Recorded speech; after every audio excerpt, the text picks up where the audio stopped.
Welcome back to the Australian Institute of Inside Australia. And in this video, we're going to discuss the distinction between confidence and entitlement, exploring how these traits can influence behaviour and organisational security.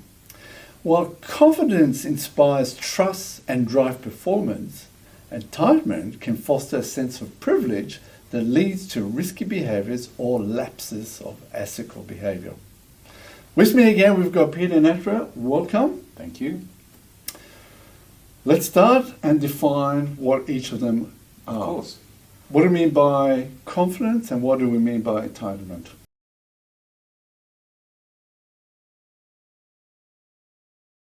So confidence is the ability or is the perception of one's ability to be able to handle a situation.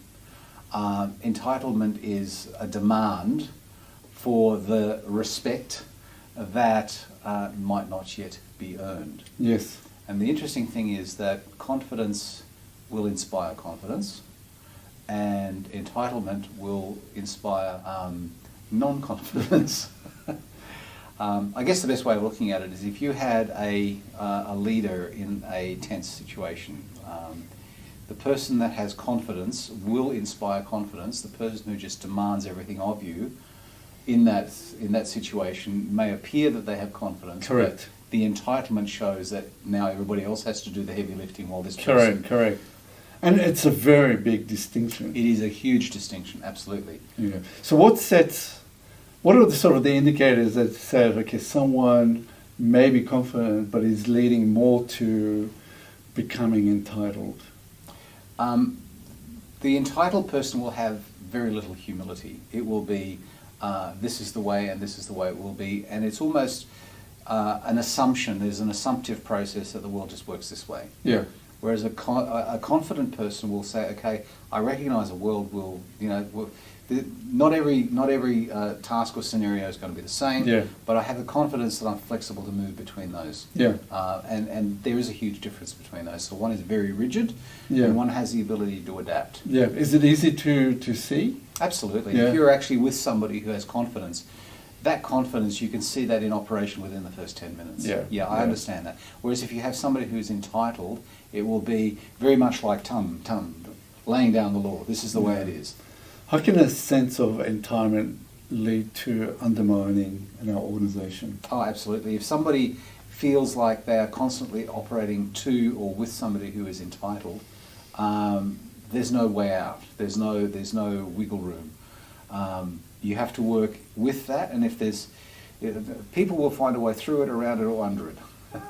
And that's sabotage / undermining. Yeah. So when it comes to it, so are there sort of specific personality traits or even outside pressures or culture that can either create someone to become more confident or vice versa, push them to becoming more entitled? I think confidence comes also with a sense of humility.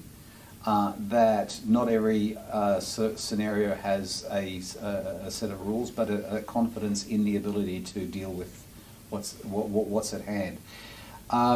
Entitlement, basically, the world revolves around non-humility. Everything has to conform to their vision of the world. And in terms of the environment around them, confident people will surround themselves with all voices. Yeah. Whereas entitled people will actually surround themselves with mainly voices, or probably exclusively voices, that keep on saying yes. Yeah. Is there a scenario or a situation where, for example, due to maybe being sort of like they're in an industry where it's highly competitive, like let's say information technology, and a number of organisations are vying for a tender, is there sort of the external pressure that's been placed on the organisation? Could that lead to people or specific people within the organisation saying, well, because it's highly competitive environment, I need to stand up, but I need to feel that I'm entitled? I think you'll find that the people that end up standing up are the ones that have the confidence. Yeah. The people that are entitled will almost demand of that tender that it be placed upon them. Correct. Yeah. Which as we all know, doesn't Yeah, work. they It doesn't, may- yeah. you know, you might get lucky, but it doesn't always work. Yeah, that because way. they may think, oh, you know, they're Yeah. more likely Exactly. to win or Exactly. something like that. Yeah. So, Yeah. So, you know, I don't understand why I didn't win. I was entitled. Okay. Yes, So, correct. you know, that's in a tender situation. That's a really yeah. dangerous place. So to be. what can leaders then do to encourage employees to I suppose gain more confidence, but also reduce or mitigate the entitlement? So I guess part of the issue here is that if you take somebody who's confident, and you manage them to such a degree that they become the prima donna, you can move them into entitlement, and that's a rigid situation. So Yeah. one of the best ways to do it is to sit down with a confident person who's had a win, and say, "Fantastic, let's celebrate your win. Now tell me what you could have improved." Okay? Yeah, what you could have done better. So what you're messaging in that is you really did great, but how do we, where would you self-critique yourself? And that could be in timing, that could be in all sorts of different things. Yeah. If you sit down with a person who is entitled, there'll be nothing. Yeah, What I do know. you mean? Yeah, exactly. There's an air of expectation that they Yeah, deserve it. yeah. Okay. In what ways can a person feels they're entitled lead or become a precursor to a situation where it could lead to an insider threat? By disenfranchising those around him. I say him. It can also be a her, absolutely. Yeah. By disenfranchising those people around them, if they are entitled, it's basically like a bulldozer going through the office at a point in time, and the debris falls where it may, and people, followed by an entourage of people saying, "Oh yes, isn't this person great?" Blah blah blah blah blah. That damages an organisation to the point that people who look at that think, I mean, the spectrum of reaction to that is massive. Yes. One of the extreme edges of that spectrum is people go, "Well, I'm just going to take it out on you or the organisation or whatever the situation may be, whatever they feel they can take it out on." So that's the extreme edge of that reaction. Yeah. How does sort of the perception of fairness and recognition in the workplace play a role, whether it be feeling of confidence or feeling entitled? Yeah. For the entitled person, it's always fair. until they're faced with a situation where their entitlement fell over. Yeah. Fairness is really great in promoting people who are confident. If something if a project has moved into a particular area, the confident person will be able to say, "Okay, I accept that maybe we could have done better here. Yeah, yeah. I'll learn from that." This gets back to the humility again. Yes. And the humility also then creates a respect. So, yeah, okay, this person's flexible. We'll work together. There's a collaboration that happens with that. Whereas in the entitlement, it's like, so. Yeah. It's fair. Yeah, As long as I win. As long as I win, it's fair. Yeah. What are the long-term impacts for an organisation when they leave entitlement that is unchecked? I think the word that you're looking at is unchecked, because you will find that people who are entitled will usually be in that organisation for a particular reason. And I think what you need to look at is that an entitled person can still be a useful tool in a channel. Yep. So as long as they are working inside of the channel Correct. with which they are, within which they are effective, they're a useful tool. Correct. If you allow them to bleed that out into areas where they're not as effective, they can be a wrecking ball to the organisation. So the question I have then is, how do organisations sort of identify that they've got a situation where an employee or a number of employees feel entitled? Yep. And how would they then deal with it? Which goes a little bit to what I asked before. Yeah. It's a hard one, but the most important thing to look at is, where does that entitlement sit? And the biggest issue will be if the entitlement sits at the top end, because that will then become the norm for the rest of the organisation. Correct. One of the things that can be an indicator is staff rotation. So if you get a number of really good, That's a good point. confident people coming through, and you cycle, it's anywhere between 6 months to a year, and that, you know, it's a revolving door going on, then you need to look at it from a different perspective. And I would also say maybe, I was going to look at it as morale within an organisation could be an indicator, but it could be indicated for something else as well. Yeah. And look, this also has to do with toxic workplaces. Correct. It can do with bullying, but it is a problem. It is a problem that will take people who really just want to roll up their sleeves, get into it, and do the best that they possibly can. If they're involved in an environment like that and it bleeds over into what they do, they're going to go, that's it, I'm out of here. Yeah. Are there sort of specific strategies that organisations can do to make or foster employees, to make them more accountable, while in the same time mitigating the potential risk down the track of having people that are entitled and maybe causing risky behaviours? Yeah. Look, I think most positions are accountable to their results.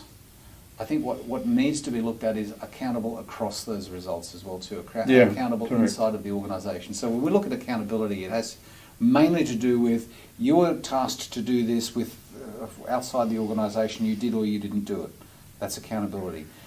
But you also need to have accountability within the organisation, across the organisation. So you might not work with this department as this department. Yeah. There needs to be accountability across organisations as well too. Yeah. And I don't think many people pay attention to that. No, they don't. No, they don't.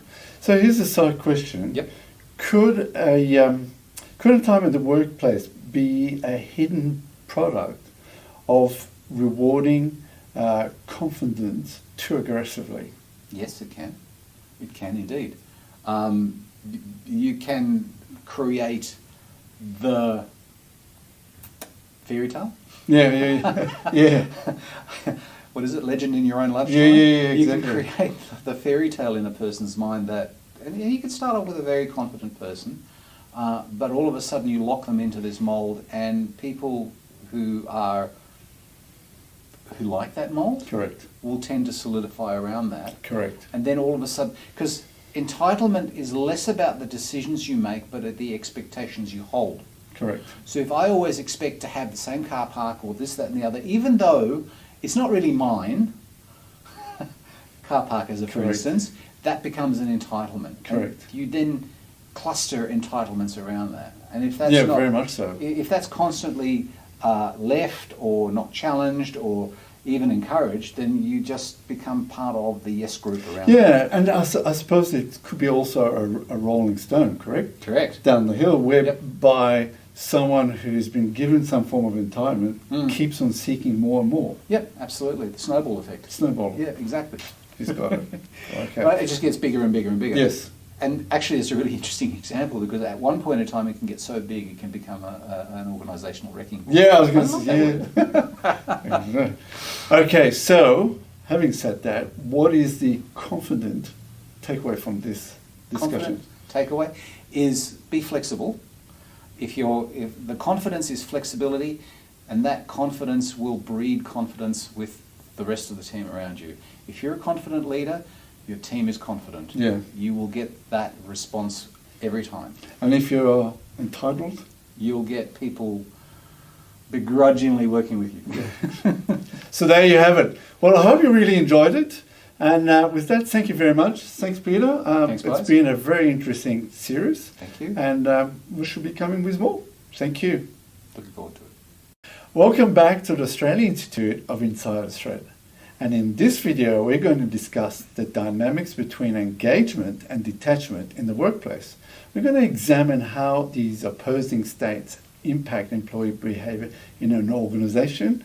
And we're going to explore how these employees contribute to a positive work environment compared to a disengaged or a detached, who can lead to what we call is sloppy, even risky behavior.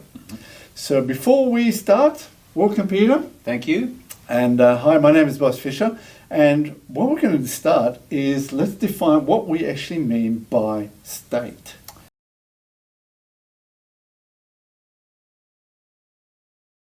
Yes, absolutely. So a state is a way of looking at the world, and when we talk about states, we can talk about excited, we can talk about happy, we can talk about sad, all of which are biological expressions, all of which is driven by our biology. So a lot of the times we will be in an excited state or a euphoric state that can be slightly fear-driven. So yes. That's your adrenaline kicking in.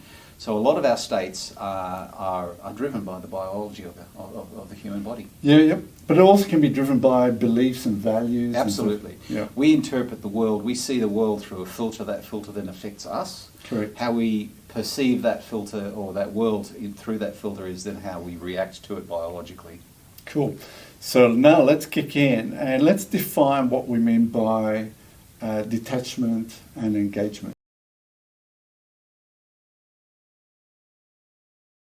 Yeah, absolutely. So engagement is actively participating in a thought or activity, or basically a thought or activity. Disengagement means you're distancing yourself from it. You're basically just a passenger. So engagement means you're part of the crew. You've got the oars in your hand and you're rowing like as part of the team. Disengagement means you're just sitting there and pretending. Yeah. Boredom.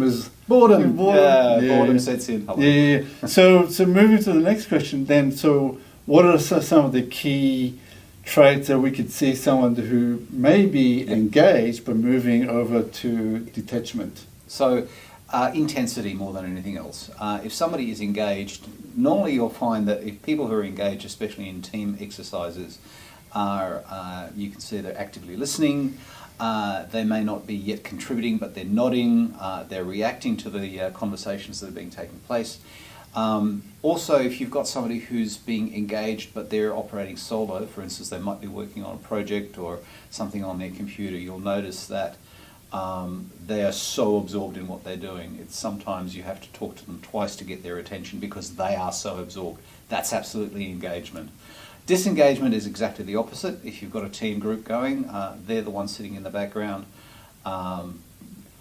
You sometimes feel that they're looking at you judgmentally. Yeah. So there is a certain amount of disengagement with that, and if they're doing a solo task, it's very obvious that they're not paying attention to what it is that they're supposed to be doing. So how does sort of the detachment in the workforce or by a specific person increase the likelihood of introducing more risk within the organisation? So the best way to view it is between engagement and disengagement is a middle state called detachment. And detachment can come about from a couple of ways. It can come about through becoming a master of something. So for instance, if you started off engaged in a new activity or in a new process, then you master that process, then you can become detached. You can almost sort of do it with one hand tied behind your back. That is a fork in the road. Right there. That fork in the road means that you can either have some person that is detached but is still applying they can stay in that particular, or they can then become so disengaged that they become totally, they really do not care anymore. So, I had a sort of an idea while you were talking about fork in the road. So let's look at, for example, driving a car. So driving a car, you start being engaged. You learn how to change gears, indicators and all that. But it gets to a stage where you become exceedingly comfortable.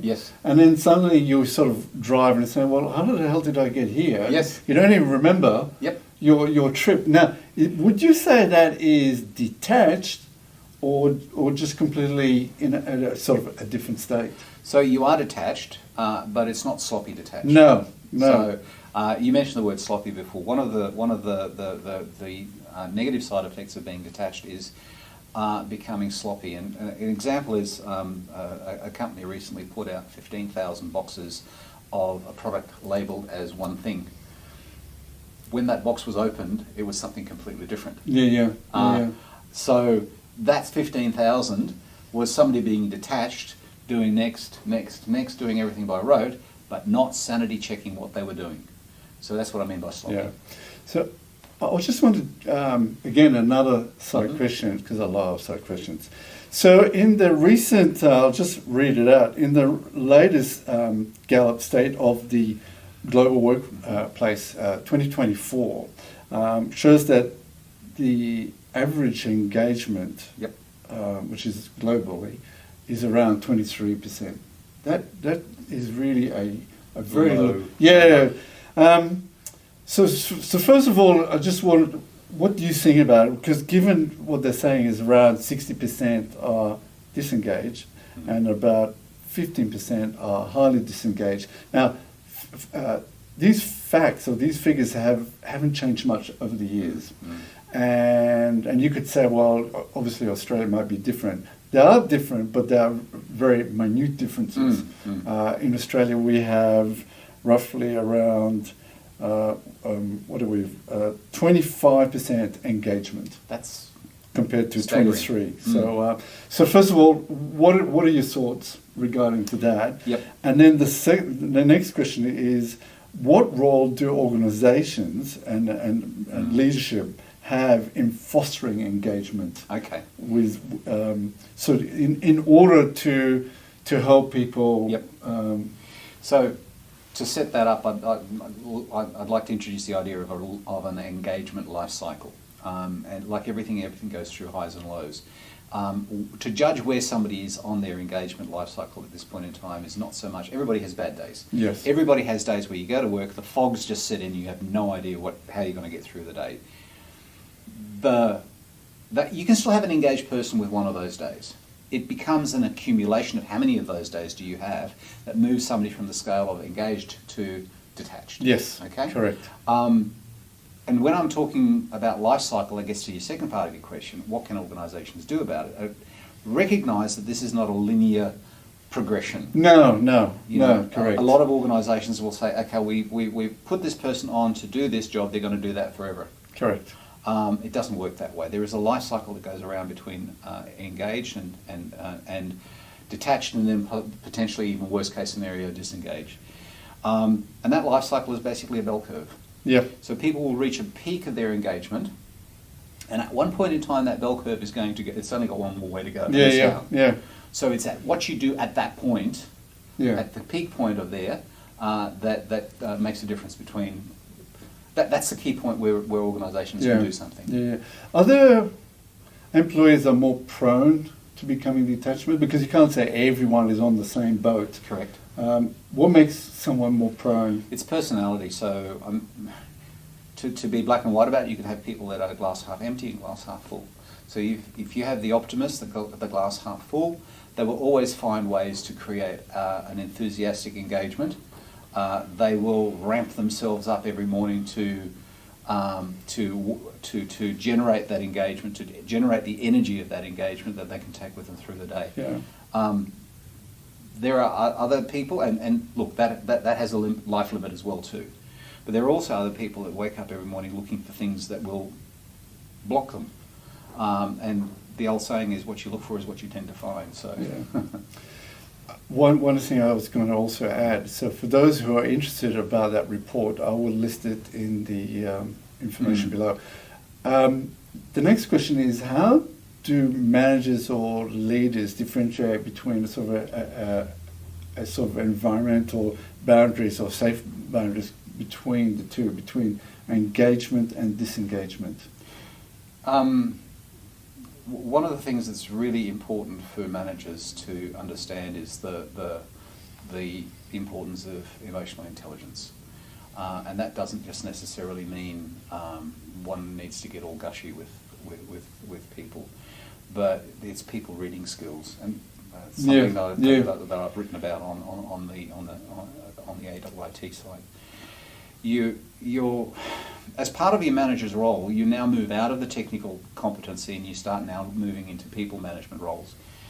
Part of people management roles is understanding where your people are at, and to look at a person who's moving from engaged to detached to, worst case scenario, disengaged, requires a certain amount of this emotional intelligence, and it also requires a certain amount of curiosity.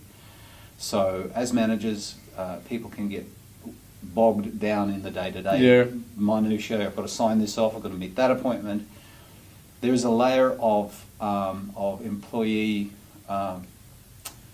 emotional gauging that is required in that as well too. Now you can devolve that down to team leaders and that sort of thing, but generally speaking, a good manager will also have an emotional check on the pulse of their organisation. Yeah. Okay. So what is then the long-term impact from a person who feels disengaged, or should I say detached, to then for the team and then the organisation? So a person who's detached and is left there, there's only one way to go, and that is to become more and more jaded with what's going on in their environment. That has the impact on the team. You'll find that there is a level of detachment that becomes the norm in a team.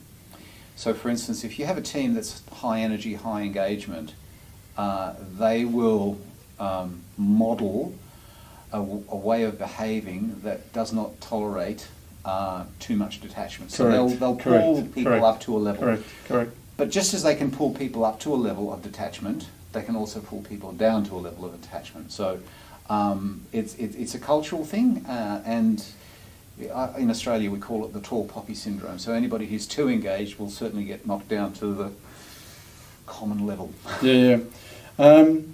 So how can organisations then re-engage those people who might be going through a detachment phase? By reinventing their tasks or what their duties are. So I was mentioning before about the life cycle. It's like a bell curve. You actually create you actually come to a peak of engagement, and part of what is a good management strategy is to find somebody at their peak when they're feeling the most powerful, when they're feeling the most enabled, to say, okay, your next challenge is now. Yes, correct. Could it be, you've been pushing the red button, or correct. Guess what? Yeah. There's a green button now. Yeah. I mean, it becomes really, really different. If you've got the same function, but you need the person to do the same function, perhaps do it in a different environment. Yeah. I've seen people that have been moved to an office in another city, even just changing desks. We've talked about this before under workplace situations as well too. What ways do maybe overwhelming the employee or over engaging contributes to their sort of slide down to detachment? It's an interesting one. And I suppose the next, the side question that goes with it is, managers, supervisors, or the people above, are they aware of this thing taking place? There is a saying: if you want something done, give it to a busy person. So this is I don't know, given wisdom in some ways. But we are human. Yes. There comes a point. I use the analogy of a plate. If somebody has their plate so full, at one point in time things are going to fall off the plate. Now, most people who have a sense of pride in what they do will not.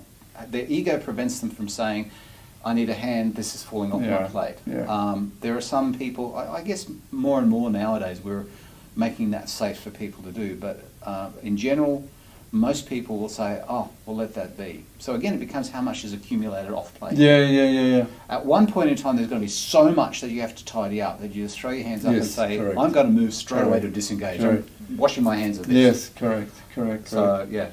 What are then the strategies that organisations have to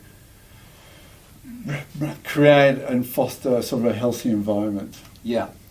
So there's two scenarios. One scenario is that you've got a bunch of people who are doing the job, and they're going to be doing that job forever.